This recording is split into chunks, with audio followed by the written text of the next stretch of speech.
આજે તો કેરી સીણી કાઢીને પછી બનાવી કાઢી હતી શરબત. તો વિડીયોમાં આગળ જો. Good morning. આજના મારા નવા મિની વ્લોગમાં તમારું સ્વાગત છે. હું સવારમાં રેડી થઈ ગયો એટલે પહેલાં તો વાતાવરણ જોઈને આજે પણ વાતાવરણ વરસાદ આવે એવું થઈ ગયેલું હતું.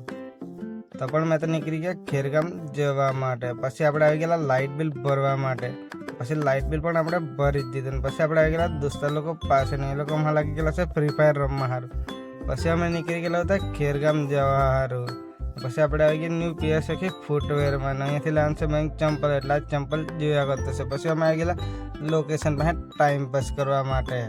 પછી આપણે આવી ગયા એ લોકોને ડેરી પાસે. હમણાં બધા અમે ટાઈમ પાસ કર્યા કરતા છે અહીંયા બેસીને, તમે જોઈ જ શકો છો. અને આ ભાઈ તો ગાડીમાં કિક મારવા લાગી રહ્યા. અને આ ભાઈ પછી લઈ આવ્યા વેફર, એટલે આપણે ખાઈ લીધું વેફર. પછી લઈ આવ્યા વડા ને સમોસા, એટલે તે પણ ખાઈ લીધા. પછી મેં આવી ગયેલો ગુડ્ડીના ઘરે ને ઘરે આવ્યો એટલે આપણે તો પહેલાં તો કેરી સીણી કાઢીને પછી શરબત બનાવી કાઢીને મેં તો ટેસ્ટ પણ કરી લીધી અને શરબત મસ્ત બની લીધી. ને પછી 3 વાગી ગયેલા એટલે મેં નીકળી ગયેલો કંપનીમાં જવા માટે. આજના માટે એટલું. Thank you.